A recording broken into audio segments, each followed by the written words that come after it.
Yeah. Good evening, everybody. Hey, here we go. The Hey. same thing again. So somebody gets it on Facebook. I'm not showing up on mine. And today we got Captain Ron, our third co-host on the shows. And look at him. He's fired up, ready to go. There you go. Yeah. Unfortunately, I still cannot hear him. I don't know why. I thought you said you didn't like him. Maybe that's why Hota did No. that. Yeah. Yeah. $20. Yeah, I've got it muted. Oh, God. Yeah, I still don't hear him. No, can you see him? Not sure why. I don't even, and I don't have it it. on Facebook yet. Yeah, So, I see him, but I can't hear him. Talk, speak, Ron. Say hey. Speak. Yeah, no, I don't hear a thing. okay, Captain Hota, Mike how is come he back. can't hear him? He's working on it. He's working on it. Well, Yeah. anyway, guys, I tell you how good the fishing was the last few days. People were fishing the garbage cans out of the creeks and the ponds and the backyards. That wind came around my neighborhood so strong. I mean, it was picking up those big garbage cans with garbage in it Mm-hmm. and just taking it down the street. Yeah, no, it Yep. was pretty nasty this past week. I can honestly say I wasn't out there, and I thank goodness for it. Now, so some of the people went out, but I mean, this real cold weather, though, what I'm hoping is it'll bring the sheephead in. Oh, Yeah. God. But of course, once the sheephead come in, the next thing we got to do, we got to have some slower winds. Yeah. If not, I can't get out there where they're at, where the big ones are at. No, that's the No. problem with me as well. I mean, it's only 3 to 5 miles out that I got some sheep's head spots, but if it's blowing, it's miserable, even in the shallow water. So not easy to get to at times. Well, if I finally got it through Aventuras de Pesca. Guess what? I finally got the thing, man. Wow. Hey, Donald, how are you doing? Hey, Donald's on the line Good. already. Good. Yep. Yeah, we're running a little late today. Yeah, a little late. Yep. It's a cold weather. It slowed the wiring down. Yeah. Uh-huh. Now, Ron, you're Slowed right Hota on, down. you're living right on the water. How's the conditions back there? I mean, is there any snook around your dock at night with the lights, or just trout, or No, what? it's been kind of an unusual winter. Most of the time we have lots of snook in the winter and only a few trout. And this year has been the opposite. There's on any given night, there's 10 or 15 trout out there and maybe 1 or 2 snook. Wow. So a lot more trout. Then they're not big trout. They're probably, 14 to 18 inches. There's no really big trout, but Now, have you tried catching there's them at lots of- all? Or is it No, I they have don't not. want to bite? Why not? Well, because they end up kind of being like pets when you see them every Oh. night. Well, I tell you what, I like trout pets. Can I come over and take some of your pets? It's been too cold, Sergio. Listen, believe me, it's been cold, especially, don't forget, I'm about always 6 degrees colder than you. And then Mike is Mike, you're about 3 or 4 degrees colder than I am. Yeah. It was 33 in my house this morning at 6 o'clock. Yeah, it's So- cold. Yeah. Well, it depends how you look at it. It's cold for me, though. If you're from up north, nah, it's okay. That's normal. But It's cold for a Cuban. That's right. Always. What I'm really thinking is, if it stays like this for a while, and it looks like we're going to stay fairly in the 40s, 50s constant now for a while, I think those sheephead will move into the bay. Mhm. I'm hoping that it will.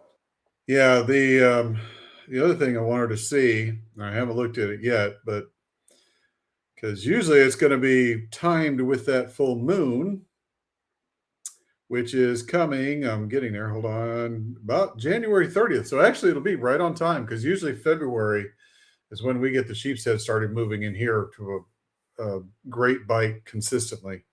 So looks like January 30th is about the full moon. So the tides will kind of change, and usually, like I said, February is when we really get started up here. All right, I'm pretty sure that's a Friday. So what time should I be there? Yeah. I wish, But And I think the winds are going to die down a little bit for the weekend, but it looks like they're going to kick back up again. I don't know. You can't tell. So sometimes No, not, this long range forecast is off so much because they'll tell you yeah. it's going to be calm, and then the day before they change it to real high winds, or the other way around, from high winds to, you know, Mhm. you Yeah, I can't. usually don't really count on it till about the day or two before, and then still don't Yeah. count on it until you get out there and figure it out. Because it could sit there and say, from my house over here, I'm about 20 minutes away from the water, and it could be flat as anything get out. There's no wind blowing anywhere. And I get Yeah. closer, I get down there to Crystal River, the wind is just really starting to kick because I see some flags on my way in, and they're going one direction or the other, and I'm going, okay, well, it's going to be windy out there. Yeah. Mike, can you hear me? Can you hear him, Mike?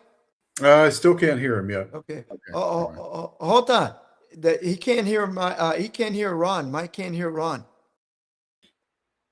Go ahead. Ask your question. I'll tell him.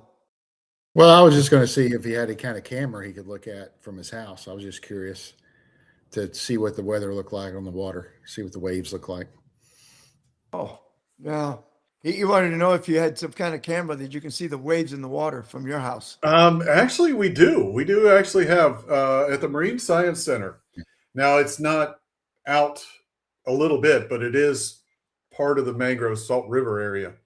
There's a camera out there, and every once in a while, you kind of look out there and just kind of see. But yeah, there are times you can look that up and see it. It's inshore, it's in the mangrove area, but it's looking out toward the Gulf. So if you can see some mangroves moving or see some ripples on the water, then yeah, you're good. But I think that's the only one that really shows anything out there. Another one we have is right on Crystal River, which is a little farther up the river, which doesn't really show a whole lot because, like I said, the river could be nice and calm and you're going out there, but as soon as you turn that corner down there by Ford Island Trail, it can be very, very windy. So yeah, there are some places we do have them, and again, just depends on if it's up or not. There's plenty of times I've logged into it and I've got no picture, so it's Because I kind of know in Stanahatchee, it's certain parts on the way out there, it wasn't too bad. Then, man, once we hit that little bit of that open water, wow, yeah, what yeah, a big difference when you hit that flat in the open water. correct. And like I said, I'm way above sea level here, considering in Florida. I mean, we go up on hills through here, and a lot of this kind of blocks a little bit. And we got a lot of trees around, so it blocks all that wind. And as soon as you get to that open areas, boom, the wind's just kicking. So it's been disappointing some mornings, thinking, oh yeah, great, and then you get out there going, oh son of a. Well, the way I judge myself is I got all these car dealerships close to me, and they got those gigantic flags. Oh yeah, And when you see that flag standing up, ain't no question in my mind that it's windy, real windy. right, Because these guys have these real big flags, yeah. and they were standing up for the last 3 or 4 or 5 days. Yeah, and that's the one thing I do because they've got you've got those little flags that they stick in the lawn, in front of businesses and stuff, and those things will be fluttering. And then you go down there toward the Wawa, it's got a big flag up there, and if that thing's standing up, and I go, oh boy, it's going to be a rough day. So Well, one advantage, nobody else is going out, so the fish are getting a break. mhm. Yeah, There's there's no very doubt. few crazy people going out there. Yeah, And they're the ones that you read about in a couple of days that they found this boat floating with nobody in it, or a capsized boat with 3 people hanging on top of it. right. People just need to think a little bit of guys. I mean, before you go out there, but look at the weather, especially Mhm. these guys with these little 18-foot, 19-foot boats. I don't know. Yeah, So, yeah. Well, it's all in what you know and experiences. And for us, it's a little easier just because we get out there a lot more than most people to know exactly, if that's blowing 10 to 15, then it's gonna be a little choppy, but not bad. But then it hits that 20 mark, and depending on which direction it is it gonna be really bad, or yeah, we can deal with it? Because if it blows from the east, I can always deal with it. Blows from the north, you can kind of deal with it. Just got a couple places that are a little choppy. Um, but if it's blowing from the west, totally different story. I mean, it Well, just blows right in. So, and and an east wind is a killer wind in a way mhm. because it fools you, Yeah. especially when you're going offshore. That wind is behind you, and that Mhm. boat is just cruising like a sweetheart. And then when you stop and Yeah. you get ready to start fishing, it hits you in the face. Yeah. And then you Yeah. say, "Oh my God, I got to go back against this." Mhm. It happened to me That so many times over the years. Yeah, and that's what happened to us in grouper season this past year. We only get those 2 weeks, and we're going out there to some of the grouper spots, again, 3, 5, up to 9 miles out, and, it's nice and calm where we're at. We're catching a few trout and all that. Okay, let's go for some grouper, and then you start getting out there, and you get about halfway and realize, okay, this is not as good as we thought it was. And you got water coming over the bow or over the back of the boat. And you just kind of say, well, guess what? We're not doing grouper. Those east winds are not fun because you Hey, can't, with the boats that we have, they're so low in the water, those waves just come right over it. So, many a times, even with the bigger boats, I've been out there where the wind kicks up, and we used to anchor up in those days. No mhm, trolling motor, spot lock, or anything, or right. anchor lock. And I remember a couple of times, man, you could go because Mhm. that wave would break, come over that bow, and you take in 70, 80 gallons of water just like that. Yeah. And you're saying, "Come on, get out, get out, get out, get out."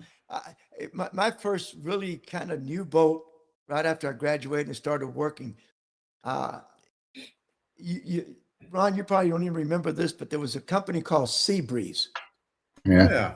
Okay, and there was a guy on Henderson Boulevard, and I never forget. I was like 19 years old. I bought a brand new 19-foot Sea Breeze with a 70 horse Chrysler, a trailer Chrysler. Wow. for $1,400, Hmm. brand new. Hmm. And I tell you what, those Chryslers ran good Oh, they because they were did. so simple that they were really, on the long run, they were better than the Mercuries in those days. Hmm. But they used to give it to you with 2 6-gallon tanks, plastic tanks.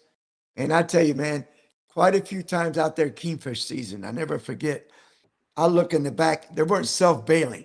You had the plug in the inside, and what you do, you hit the gas, you pull the plug, let the water drain out, and you put the plug back in. And you be out there going, and you look, and you see these 2 gas tanks just kind of like floating Floating. in the back. And you say, whoa, you Yeah. know, That oh ain't man, good. oh God. I Oh. tell you, those were scary. But everybody had always said bad things about Chrysler. But a mechanic would tell you they were just a simple motor, and that was back what in the 70s. Hmm. Yeah, everybody, but they actually, I never forget when Mercury came out with the Black Max.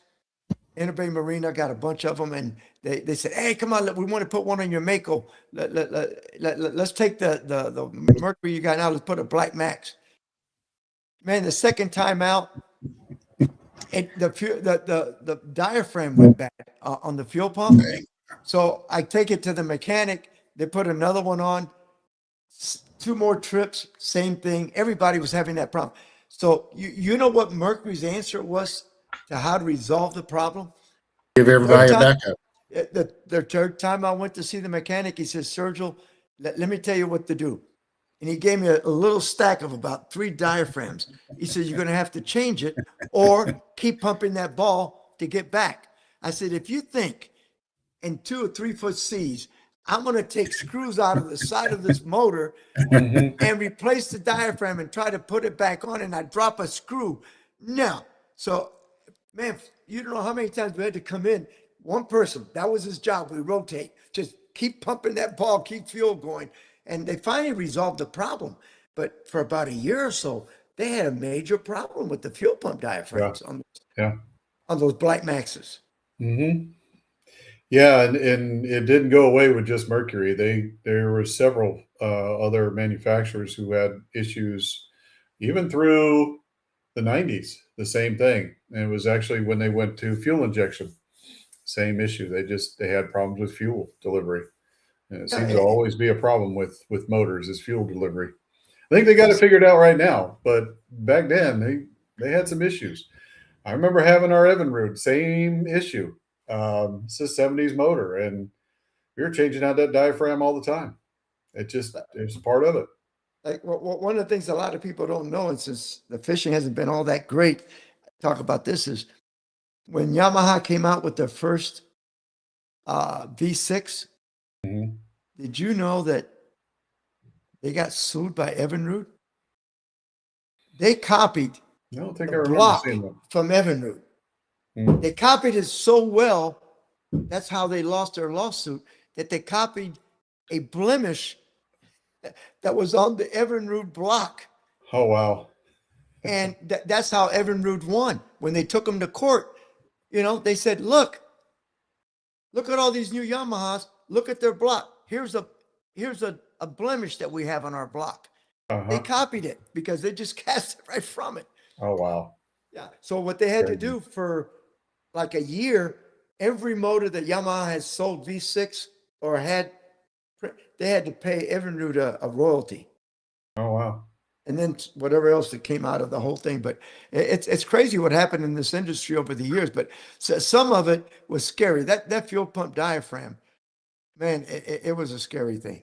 Yeah, I bet. Sergio, have you been Well, out? you want to get to a Yeah. fishing report? Yeah. Wait a minute. Ron's got a question. Oh yeah. I was just going to ask you guys, if you were able to get out this past week and go fishing, how it turned out. Not this last week. Well, last week when I went out, I caught those grouper, right? When was it? Yeah, it was about a week ago. Yeah, I went out Tuesday and Wednesday, and both days we nailed some big grouper and lost that. Now, Tuesday we could have landed a few of them, but my good client, my retired nuclear sub captain, he was sitting on the front of the console, on the cushiony, holding the big grouper rod, and he hooked 4 grouper. He couldn't stand up to get it. One of the times he screams at me, I had to grab the rod and bring the rod up. He lost 4 big grouper. Wow. I Yeah. said, stand up. Yeah. You got to be Well, prepared for them. Now, Johnny, the next day, he stood up. He did. We landed a couple of nice 29-inch, Nice. 30-inch There you go. gags in the bay. And we lost quite a few. Because, Yeah. what happens is you get so complacent. You go and you're catching a few grunts and you're kind of like, you start letting your body get loose. And then all of a sudden you get that. Yeah. And I had one, I think we're what, 45 feet of water. I had him about 8-10 feet off the bottom. I thought I had him. And then he just turned around and Wow. went back down. Now, I got to thinking, I wonder if maybe a Goliath came up and grabbed him. Because I That's was possible. finally working him up. I had him about 8-10 feet off the bottom. And all of a sudden it's like I hit a brick wall and that wall went down and I couldn't Yeah. stop it. Yeah. It could have been a Goliath. Could have. Probably. I wouldn't doubt you got plenty of them around there, especially in Tampa Bay. They got some good groupers. Let's do Scotty Rowe. Yep, Fishing sounds report. good. I'm gonna log out, log back in. So Okay. Hello, everybody. This is Captain Scotty Rowe from Charlotte Harbor. Sorry I missed y'all for a few weeks. I was out of town on one of my hunting leases doing a little whitetail hunting with one of my best friends, Steve Phillips, and my daughter. The hunt went, pretty decent. We only got one deer. It warmed up on us, but that's hunting. But we were camping and cooking and eating well.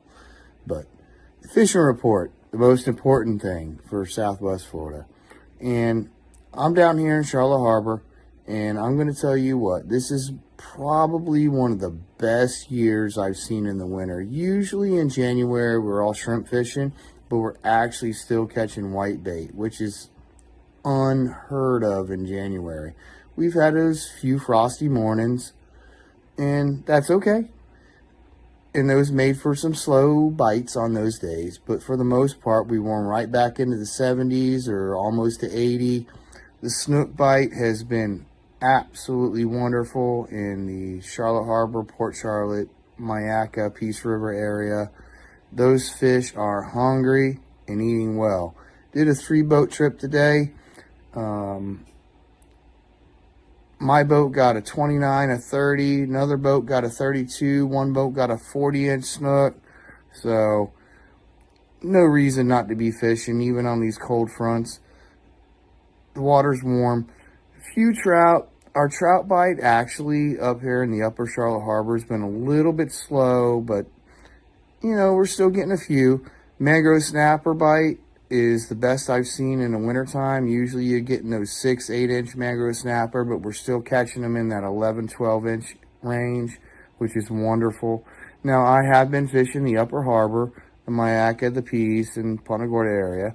So, but the redfish bite has definitely been slow in that area. Some of my guide buddies up in, Fishing Bowl, Turtle Bay, and Pine Island Sound have been definitely doing way better on those redfish, and they're using shrimp and pinfish. So, but no reason not to go fishing right now, except for it's gonna be a little bit chilly in the morning. I got a charter out. It's gonna be like 35 here in the morning, but they said they don't care if they don't catch any fish. They want to go fishing. So I'm gonna bundle up and put that ship in the water and go try to pull a string or two. Tight lines, everybody. Captain Scotty from Charlotte Harbor. I'll talk at y'all next week. Thank you, Scotty. Is it any better? Can you see? Can you see? I can see Ron now. I don't know if I can Yeah. hear him. Hey, Can you hear I me? can hear you. All right. We're good Got to it? go. It was you. Yeah. Scotty, I met Scotty. I got a picture I made the front cover of the Sarasota magazine back in 20 years ago. The Sarasota Herald used to have a fishing magazine, like an onshore, offshore, coastal angler type. And we were filming for Bright House in those days. And I never forget, I called up and I got to talking to him and went with him to film. Now, he's got an 19-foot Hughes. It was me, the cameraman, and in those days, the cameraman brought his wife. She's the one that ran because, remember, technology has changed a lot. In those days, the cameras, you had to have like a separate receiver and adjust the voice separately Right. to get it to work. So his wife, she did all the voice adjustment with the headphones. Her husband was the cameraman. So it was me, Phil, Grace, and Scotty on a 19-foot and tarpon and Boca Grande Pass, okay? The first day, we hooked up 3 tarpon, lost 3. So we said, well, guys, we went back out Sunday morning. Sunday morning, I got a 185-pounder. Nice. And the big great white was trying to get it. And when we did the show, it was so good because he just kept circling that tarpon to keep the shark away. But that's how I met Scotty. And he really worked his buns off. And having 4 people on that boat to do tarpon fishing. And the picture that I got, I still got a copy of the magazine. They put me in the front cover. Beautiful tarpon. I got them up to the boat, Nice. about 185 pounds. And we've released him and he didn't get eaten. Yeah. But we've been down there, done about 3 or 4 or 5 shows the last 2 or 3 years with Scotty. And, he knows his stuff down there, just like, Crystal River. Yeah. He's been a good captain for us down there, Yeah. fishing all those creeks and stuff. It's kind of cool. He's catching those snook out there right now. It's one thing that's, we can catch them, but they're a little harder to come by in most places right now just because of the cold. I don't think you see any around here. They're all sitting on the bottom. Yeah. They're in the rivers. They're in the springs. There's plenty in the springs. So you go dive with the springs of the Manatee and you're going to see more snook than you can shake a stick at. But the problem is you can't fish them because of the Manatee. Well, it's like the power plant. But there's snook inside those power plants because of the warm water. But it's closed. I mean, what I don't understand is, like the St. Pete power plant, they don't even let kayakers go in there. Mm-mm. How can kayakers hurt a manatee? Oh, Um, hit them with the paddle. yeah, I mean, to a certain degree, it can be disturbing because one of the reasons, if it's a resting place, because we have a couple of those here in Crystal River where it's just completely blocked off a canal where people actually live on it. And you have to have a special permit to actually take your boat out if you want to. And it only goes straight out and straight back in when you're done with it. But when they have a resting place and they're up on, you can actually see their backs out of the water or they're just semi-submerged underneath. And I've seen it happen out there where somebody disturbs one, it's just a Oh. free for all, and it's very dangerous, especially when you have people in the water or kayaks in the water. And I've seen people get shot out of their kayak, 10 feet in the air just from those manatees. So I think it may be more of a safety reason than anything. But because you can just run right over top of a manatee and not realize it and spook them, and then you're in a world of hurt because those things are thousands of pounds and they can put some hurting on you. So we really don't have a shortage of manatees anymore. yeah, last thing- yes and no. Now, People the love last 'em. The People last love 'em. report that I saw, they said we were way up. We were not Mhm. down. Yeah.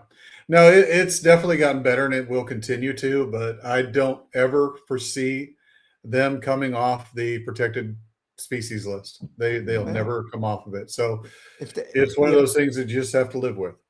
maybe we get a good Louisiana chef and show a black and manatee. Hey, I mean, here at the Indian Mounds and stuff, they found manatee bones and all that. They used to be a staple for a lot of the indigenous people that lived around here. And my theory is they actually brought them over here from the Indian Ocean area because that's their cousin, and I believe they brought them over as small, obviously, and then let them go to get bigger. But I think that's probably what happened. It's a theory, at least. Hey, Mike, what do you Yes. fish for in the river in the wintertime? Well, in the river right now, you can pretty much just get about anything because the river is going to be one of those places that has got the deeper water for one. It's the only place really that's got a consistency of deeper water. And then you've got that springs going down. So most of the time, the water temperature is going to be, depending on how far you go up the river, et cetera. Down at the mouth of the river, you'll have that 60s, but you get about the middle or higher range in the river, then you're talking upper 60s, lower 70s for these fish to kind of sit in. So you've got the snook in there, you've got the sheep's head in there, you've got mangrove snapper, you've got black drum, you've got red drum, you've got trout, you got ladyfish galore because that's just where they go. And you have tarpon. So, I mean, you have pretty much all the primary species that you're looking for in the river. And it's a very good place, especially when it gets cold like this. You've got 20-mile-an-hour winds. You've got a place to fish. And you can sit in the river with a bucket full of shrimp and just catch fish all day. Again, you're going to have to go through some small ones because it is a nursery. The Crystal River is a nursery for the majority of our fish out there in the Gulf. So you go through some small ones, but if you know the right places, you can get some decent fish out of there. Well, And shrimp is the key. but over here now, I told you this last time. It's still the same problem. They don't even have medium-sized shrimp. They're all regulars, and the regulars, they're telling you you're going to have to use a number 4 hook. Mhm. Now, that tells you how small they are. Yeah. Because, I mean, I bought like 5 dozen the first day I went out. I figured, okay, regulars, no mediums, okay. 'Cause I usually like mediums. And when I looked in my little Ingo cooler, those things are about not even 2 inches long. I said, Uh-huh. you're going to have to use a number 4 hook because they're buried because of the weather. Then Yeah. because of the wind, the shrimpers don't want to go out far. Right. And he said, that's all they're bringing in. Mm-hmm. And Yeah, and yeah, we talked about that last week as well. And but this week when I went out with my clients, the shrimp was decent. There wasn't a bunch of small ones in there, but now I got to go out to the end of the week. I'm really wondering, how that's going to go. But I'm going to have there's going to be a few days this week where it's in the 70s, lower 40s, 50s at night, and the wind's semi-calm. So I hope we're going to have some by this end of this week, but right now I don't foresee anybody having too much of shrimp just because of the weather. Especially, now if the wind starts to die down, they might be able to get out a little deeper and get those bigger fish. But I don't see that happening, not till, because especially the way the wind's been blowing, even if it dies down, let's say Wednesday night, Mhm. you still have the after effect for a couple of days of the sea Oh, yeah. swells and everything else. And the Yeah. water it's all stirred up. Right. Yeah. Yeah. When you have these strong fronts like this, I mean, everything is affected, and it's going to take them several days to acclimate. Anyway, no matter how deep they are, it's going to take them a little bit to acclimate. So, Sergio, what I heard from Mike was when it's really windy in Tampa, you can go fishing with him. yeah, That's yeah, right. Yeah. oh, we'll Yeah. figure it out. Yeah. He'll figure it out. Okay. All right. How about let's get Niall from Stanahatchee. Let's see. what Yeah, he's sounds doing. good. Hey, good afternoon. Captain Niall with Sweet Paradise Charters in Steenhatchee, Florida. First time reporting for Steenhatchee, so glad to be a part of it. And fishing's been really kind of hit or miss here the past couple of weeks with these back-to-back cold fronts. Worked today on a charter, did really good with some good redfish, good trout, biggest 22-inch, and we had a 27-inch redfish today. Mostly slow jigging, soft baits on the bottom with a 16-ounce lead head, some shrimp on the bottom, but mostly slow jigging and really slow. Water temperature dropped to about 52 degrees. The fish aren't on the flats, they're up in the river now. A lot of shorts, and just trying to battle through the shorts to get to the bigger fish, which is what we got done today. Fish Saturday on a charter right after that cold front come through Friday. Really a tough bite that day. Same thing, slow jigging is about all we could do with those. Did fish a little bit of shrimp on the bottom, but not a whole lot. So if you want to come down to Steenhatchee and do some fishing, give me a call at 850-443-7335. And again, that's Sweet Paradise Charters. Thank you. All right. Thanks, Al. Appreciate it. There you go. And Ron, come on Yes, now. sir. You can't tell me that you're not going out there and trying to catch some of those trout. Listen, you Well- can release them. I mean, they could be your friend. You can invite them in the house and give them a little bit of warmth. Sergio, what I did this weekend is I started cleaning up my fishing shed. So I'm getting everything organized. You The know, weather's going to get good. Well, I haven't done that since the hurricane came through and flooded us. So I'm getting everything organized and I got all my nets cleaned, and I'm getting organized about, another week. All right. Ready to Well, I'm hoping this weather's straight because I'll tell you, I've got the bug, man, to go out there and start catching those grouper. And I just know those big sheepheads are any day are going to start showing up. And I Yeah. love to catch those suckers, man. Well, when those sheep's heads hit, just let me know. Yeah. I'd like to come down there and catch a few of the Tampa sheep's head. Yeah, Sergio's got a lot of good spots. We caught a lot Yeah. last Oh, year. I got a bunch of them now, man. And they Yeah, are that's good. producing. Cool. I mean, that software really worked. Ah. Yeah, and speaking of that software, do we know from what is it, Fish Reveal, right? Huh? The chart that you got. Yeah, Fisher.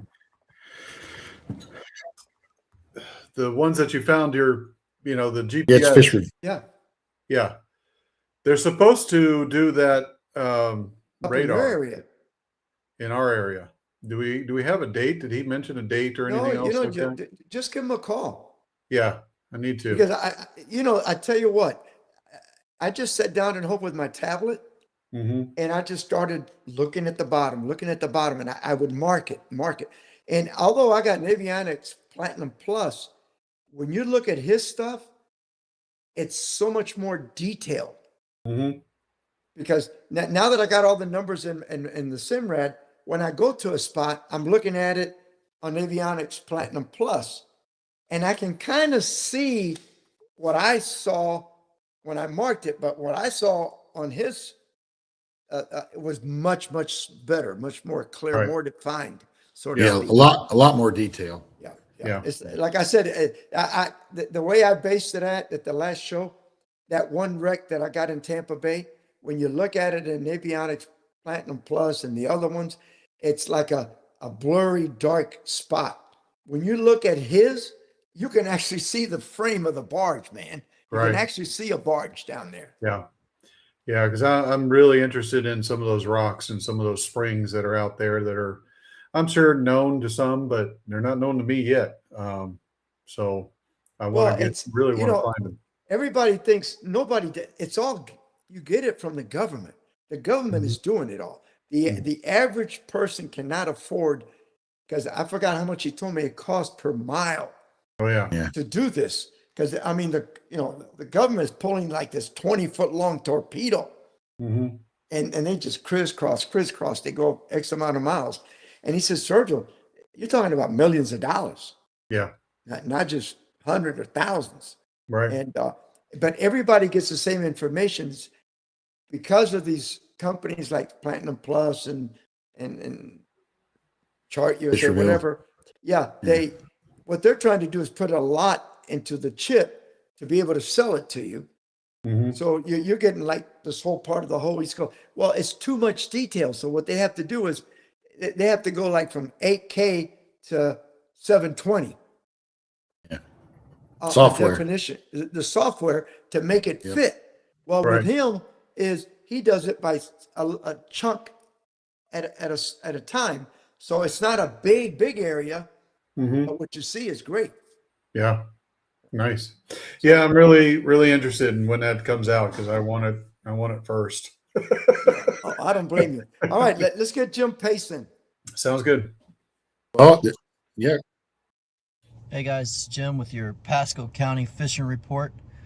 Cold weather hit today. It's definitely cold. Last I was out, the water temp was getting down. I'm sure it's dropped tremendous amount today. I didn't go out today. I'll tell you what, it's definitely that time of year for you skinny boat people to get in and out, because every time I went out, there was not much water. Even at high tide, I was having some issues, getting a little nervous in places. The fishing has been okay, on and off. It took a little bit to find them. What I'm finding is the weird trends lately have been on high tide, as opposed to pushing up on a high tide to places, they're kind of falling back. So give you an example, like at really low tide, where you would think they would be actually in a trough or sitting around in a trough, I'm finding the redfish are actually pushed up onto the banks more, up on the banks. It's been very strange. I'm assuming they're pushing up there to get food, but during low tide, they're actually pushed up, and as the tide comes up, they're pushing back out. So how I've been able to find them and catch them, redfish in particular, have been in nice little schools together with mullet. They haven't, they're not really moving around. They're kind of all just stagnant in one area when I do find them. And every time it seems to be on a point that's coming out where your your deeper water comes up onto like a flat. So all the water rushes out to an area and then comes up to a flat. And on that flat, that's where I'm seeing the redfish and the mullet just kind of sitting there. Usually every time also you'll see some birds just kind of sitting there, just riding in the waves a little bit. But anytime I see a stagnant, like big thing of birds, that's generally the area I've been fishing, and that's got me some great success. Live shrimp. What I've been doing is just putting it on a popping cork and basically using a smaller hook, because the shrimp have been smaller lately. So I've been using like a 1-aught or number 1 hook and just going through their nose and just kind of letting it stay pretty deep. If it gets caught in the grass, I'll just pop it out of the grass, and they're hitting it when it's popping out. Trout very similar with trout. The smaller ones are sitting on those grass flats where it drops off. Nothing too large there, but those have all been just pretty fun action if you just want to get a bite. Larger trout, been sitting at the same where I caught them a week ago, right where like this little creeks would come out of into like a bayou kind of area. The larger trout have just been sitting right there, especially with this new moon. They've been sitting right in that area, hitting right when it starts getting hotter. So around 11, 12, 1 o'clock. That's usually been when I've caught the larger trout. It doesn't matter if it was outgoing or ingoing tide, as long as it was moving water, I tend to have success with that. So my best advice to you guys this week with this cold weather, they're probably going to be getting deeper. Probably going to have to start getting up in the canals, backwater creeks. Be careful with your boats if you don't have a shallow draft boat. There's not much water out there. Even at high tide, it's not much water. So be super safe out there. Use shrimp. Just make sure you can get some shrimp. Dead shrimp as well. If you're just going to soak the bottom, that's not a problem either. Just be safe out there. Go places you know, and don't end up getting stuck. All right. So I'll see you guys next week. Take care. Thank you, Jim. Thank you, Jim. And he's exactly right. I mean, as it gets colder now, I really think it's funny. You're going to have to fish canals, and Ron, that today I think Hota just posted it or posting it tonight. The show that we did with Janan, Oh yeah, that's going live tonight. yeah. We Unless caught a lot of Hota red. put it already. If not, it's going to go live tonight. So you got to tell her. She came out really good. She did a nice job. Well, good. She Yeah. had fun. We caught a Oh, lot of she- redfish and a lot of snapper, I think, from what I remember. That was the day we caught all those Key West grunts. Anyway, scrunch. Yep. Yeah. Yeah. Yep. And wait till you see her, Mike. She was all fired up on it. Well, good. Yeah. Good. There's nothing wrong with it. I mean, people say, it's just grunts. Actually, I think they're great. And especially when you get the bigger ones. I mean, they put up a fight and they're delicious, and I like them. Well, and if you don't get a chance to fish much and you do get to go, it's nice to catch a bunch of fish. Yeah. Yeah. And there's nothing wrong with them. They're a good table fare. And We do it a lot pretty on the good rocks. size, too. A lot Yeah, of them we do it a pretty good lot. size. Especially in the summertime when when you're going out there for a few hours, you got a full day, you go into the shallows, you're catching your trout, you're catching your redfish, or you're catching your snook, and you pretty much got all that, but you've got a couple hours to go. Well, guess what? You're going to pop out to the rocks, we'll catch a bunch of grunts, and there you go. It's perfect. Now, So- let A lot me of ask action. this, because from where you're at to down here, what's your average length on your charters up there in Crystal River? So your average what? Look, Length. like down Mike? here, I can tell you that 95% of all the charters down here are 4 hours. Yeah. And we do 4 hours and 6 hours, 6-hour charters, full day, half day, full day is what we call it. Now, a full day may go past the 6 hours, just depending on how good or how bad it's going. But for the most part, 4 hours. And again, 4 hours may leap into 5 hours. It just depends on your captain, how well they can put you on the fish, how fast you can catch your limits or whatever you're looking for. But for the most part, we try to stick to the 4 to 6 hour type thing. And me personally, I don't book double days. I really don't, because I just like to have my clients making sure they're having a good day. And if I've got to be pressed for time, I don't like it. It's just not my thing, my Not style. only that, sometimes, especially in the summer, man, you get pretty beat. Now, when I was younger, I did some where I was doing 2. And, Yeah. and I tell you what, the second trip, you just don't have the same enthusiasm as you did on the first one. And it's not fair to your client, Correct. Yeah. And a lot of times, sometimes in the summertime, depending on the client, depending on their ability, we'll go out for a few hours in the morning, catch our fish. And I'm like, okay, well, you booked a full day, but they're sitting there sweating. And I get a lot of clients from up north, and they come down and they're not used to this heat. And, by 9 o'clock, they're dying. So I mean, I'm done. I just, this heat is killing me, and it does. It's hot. So a lot of times, what I'll do is I say, look, if you're staying at a hotel locally or whatever, hey, we'll go in, take yourself a nap. We'll come back out at 5 o'clock in the afternoon. We'll finish this off, and we'll go out, in the cooler time of the day, catch a few more fish, and you've got your full day right there. So, just me personally, that's just how I like to treat my clients. I like to Well, give them the full day, my full attention. You want them to come back. That's the whole thing. Correct. I mean, that's the whole thing. I don't do a numbers turnover. I do a happy client turnover. And that tends to, for me personally, that's how it works out. And I like it. Again, I'm not some young buck who can do 2 days, 2 trips a day for 5 days in a row. It's not going to happen. I tell you that. Well, let's get to your fishing report. Sure. Good evening, everybody. Captain Mike Haynes up here in Crystal River, Florida. Well, I was only out on the water one time this past week, obviously, because of the cold fronts coming in, the nasty weather, all that fun stuff. Then we got out there on Tuesday, day before all this cold really started kicking in. We got a little wet out there, tried to beat the rain in. We made it for the most part, but still got kind of wet coming in.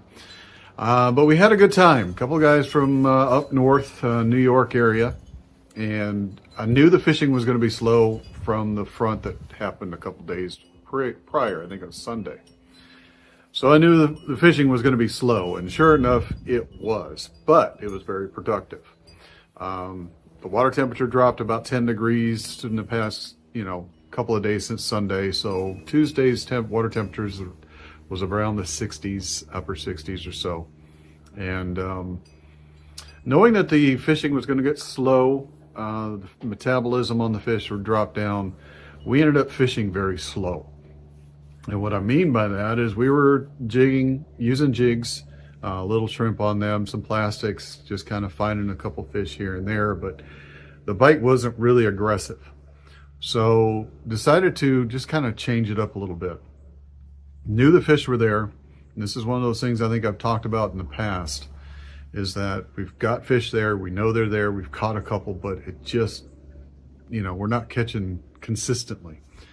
So what I did is left one client with a jig and a shrimp and just continuing to do that because, again, we were getting bites on it. But I took the other client and I went ahead and just gave him a free line hook. No weight, no nothing. Put a shrimp on there and asked him to throw it up against the tide and let it float down with the tide, with the boat, toward the back of the boat. And sure enough, as he's doing that, he's picking up fish about every second to third cast. And so that seemed to be very, very productive. Just allowing that bait to slowly creep down through with the tide to be placed in front of a fish because they weren't really aggressive. So if we allowed that bait just to kind of flow naturally to them, they seemed to pick it up.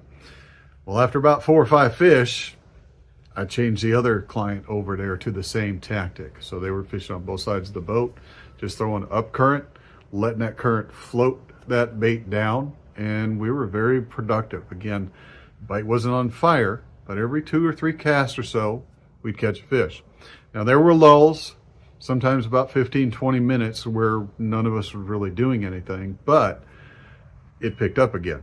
And we'd catch 4 or 5 fish, and then boom, it would shut down for a few minutes, and then 4 or 5 fish again. Sorry if I'm shaking a little bit. It's a little chilly out here.